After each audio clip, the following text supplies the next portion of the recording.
아니, 왜 말을 저렇게 하지? 왜 갑자기 끼어들어? 안녕하세요. 힐링 마음 수영원입니다. 여러분, 오늘 하루 화가 나셨나요? 운전 중에 갑자기 끼어드는 차를 만났을 때, 혹은 가족의 무심한 말 한마디에 가슴 속에서 욱하고 뭔가가 치밀어 오를 때, 사실 우리는 하루에도 몇 번씩 이 화라는 감정을 만나고 있습니다. 그리고 화를 내고 나면 어떠세요? 불안하기보다는 왠지 자신이 부끄럽고 상대방은 원망스럽고 마음이 부어버릴 것이니까 한 번쯤은 다들 해보셨을 거예요. 화는 단순히 기분이 나쁜 상태가 아닙니다. 우리 몸과 마음을 순식간에 뒤흔들어 놓는 아주 강력하고 거친 에너지입니다. 그리고 그 에너지는 나 자신도 다치게 하고 소중한 사람도 다치게 합니다. 오늘부터 7주 동안 저와 함께 이 화라는 감정의 정체를 제대로 들여다보려 합니다. 그 첫 번째 시간으로 오늘은 나는 왜 이렇게 쉽게 화가 날까에 대해 함께 이야기 나눠볼게요. 이 거친 에너지에 계속 끌려다닐 것인지 아니면 이것을 나 자신을 더 깊이 이해하는 지혜의 기회로 삼을 것인지 오늘 그 선택의 출발점을 함께 찾아보겠습니다. 우리는 보통 이렇게 말합니다. 저 사람이 나를 화나게 했어. 그런데 잠깐 한번 생각해 볼까요? 똑같은 상황인데 어떤 사람은 그냥 웃어넘기고 어떤 사람은 분노가 폭발합니다. 만약 화의 원인이 오로지 상대방에게 있다면 그 상황을 겪은 모든 사람이 똑같이 화를 내야 하지 않을까요? 하지만 실제로는 그렇지 않잖아요. 이것은 화가 밖에서 날아오는 화살이 아니라는 뜻입니다. 내 안에 어떤 조건이 갖춰졌을 때 비로소 일어나는 마음의 현상인 거예요. 외부 상황은 그저 내 안에 이미 있던 씨앗을 건드리는 계기일 뿐이고요. 사실 화는 나를 지키려는 마음의 본능적인 반응입니다. 그런데 그 밑바닥을 가만히 들여다보면 내가 옳다는 강한 자기 중심적인 생각이 자리 잡고 있는 경우가 많아요. 저 사람이 나를 무시한다? 나를 함부로 대한다는 느낌. 그 느낌이 화의 연료가 되어 마음을 태우는 거죠. 결국 화는 외부의 공격이 문제가 아니라 내 안에 굳어있는 고정관념과 기대감에서 시작됩니다. 스위치를 누르면 전구에 불이 켜지죠. 근데 불을 켜는 건 스위치가 아니라 이미 전선 안에 흐르고 있는 전기입니다. 화도 마찬가지예요. 외부 상황은 스위치일 뿐이고 그 불을 밝히는 전기는 이미 내 마음의 고정관념과 기대감 속에 있습니다. 이 사실을 먼저 인정하는 것, 이것이 하루부터 자유로워지는 진짜 첫걸음입니다. 그렇다면 우리는 보통 화가 날 때 어떻게 할까요? 크게 두 가지 방식에서 오가게 됩니다. 첫 번째는 화를 그대로 표출하는 것입니다. 화가 치밀어 오르는 대로 독한 말이 튀어나오고 목소리가 높아지는 거죠. 이 방식은 당장은 시원한 것 같지만 결국 자신도 상대방도 모두 상처를 입히는 불길이 됩니다. 두 번째는 화를 꾹꾹 눌러 참는 것입니다.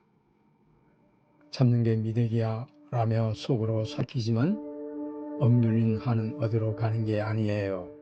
내면에 독처럼 쌓여서 어느 날 우울감으로 혹은 몸의 병으로 다시 나타납니다. 두 가지 모두 결국에는 화에 끌려다니는 삶입니다. 그래서 우리는 이제 지혜로운 수행자가 걷는 제3의 길을 가야 합니다. 화를 이해하고 다스리는 길이요. 이 제3의 길은 하를 없애려고 싸우는 길이 아닙니다. 하가 일어났다는 사실을 있는 그대로 허용하되 그 하에 올라타지 않는 것입니다. 비가 올 때 비를 멈추려고 애쓰지 않잖아요. 치마 밑에 서서 빗소리를 듣고 빗줄기가 떨어지는 모습을 가만히 바라보듯이 하를 알아차리고 지혜를 발휘하는 거죠. 맹상을 하는 저에게도 하는 어김없이 찾아옵니다. 얼마 전 저녁 무렵이었어요. 손녀를 집에 데려다 주려고 차를 몰고 아파트 입구에 도착했을 때였습니다. 평소처럼 돈과 호수를 말했는데 경비원분이 다시 한번 확인 요청을 하셨어요. 그 순간 매번 갔다 왔다 했는데 또 왜 확인을 하시지? 하는 마음이 스쳐갔습니다. 나도 모르게 목소리가 조금 커졌고요. 나중에 가만히 돌아보니 그 짧은 순간 제 마음속에는 이런 것들이 뒤섞여 있었어요. 나를 몰라봐? 라는 미세한 자만심, 바쁜데 왜 시간을 뺐지? 라는 조급함, 그리고 그날의 누적된 피로까지. 하는 혼자 오지 않더라고요. 조급함, 자만심, 피로라는 친구들을 데리고 같이 옵니다. 그런데 마지막 숫자를 힘주어 말하는 그 찰나 제 목소리가 평소와 다르다는 것을 말을 뱉음과 동시에 느꼈습니다.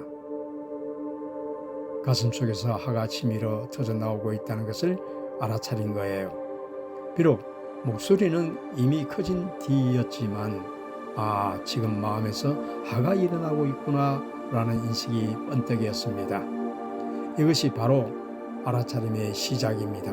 늦었다고 느끼는 바로 그 순간이 사실은 가장 빠른 수행의 타이밍입니다. 하는 나의 소유물이 아닙니다. 인연과 조건이 맞아떨어졌을 때 잠깐 일어났다가 조건이 사라지면 함께 사라지는 자연스러운 현상일 뿐이에요. 자, 이제 함께 연습해 볼게요. 화가 날 때 나 지금 화났어 라고 감정에 휩쓸리는 대신 마음속으로 가만히 이렇게 되뇌어 보세요. 지금 마음에서 화가 일어나고 있구나, 혹은 더 담백하게 마음이 화내네.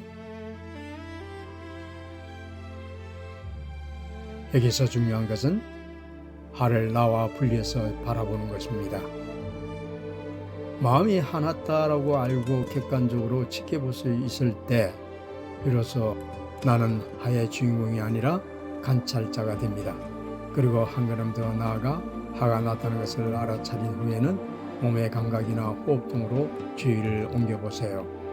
화가 날 때 여러분의 몸은 어떤가요? 가슴이 답답해지나요? 머리에 열이 오르나요? 손이 떨리나요? 호흡이 거칠어지나요? 그 감각들을 하나하나 이름 붙여보세요. 답답함, 열기, 떨림, 코에 들숨과 날숨, 배에 구름과 꺼짐. 이렇게 감각이나 호흡을 대상으로 가만히 들여다보면 화라는 거대하고 무서운 감정 덩어리가 사실은 여러 개의 작고 미세한 감각들의 집합이라는 것을 알게 됩니다. 실체가 없다는 것을 깨닫는 지혜가 바로 여기서 생겨납니다. 화와 싸우려 하지 마세요. 그래서 가슴의 두근거림이나 호흡처럼 분명한 감각을 대상으로 삼고 가만히 바른 견해로 지켜보세요.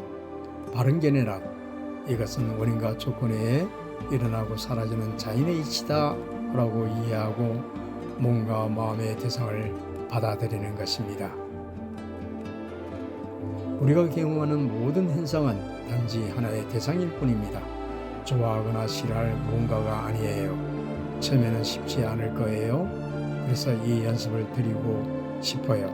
화가 일어날 때 마음속으로 이렇게 되뇌어 보세요. 이건 조건 따라 일어났다 사라지는 자연의 이치야. 단지 대상일 뿐이야. 그렇게 알아차림과 지혜라는 등불을 켜는 순간 바람은 거센 파도는 서서히 힘을 잃기 시작합니다.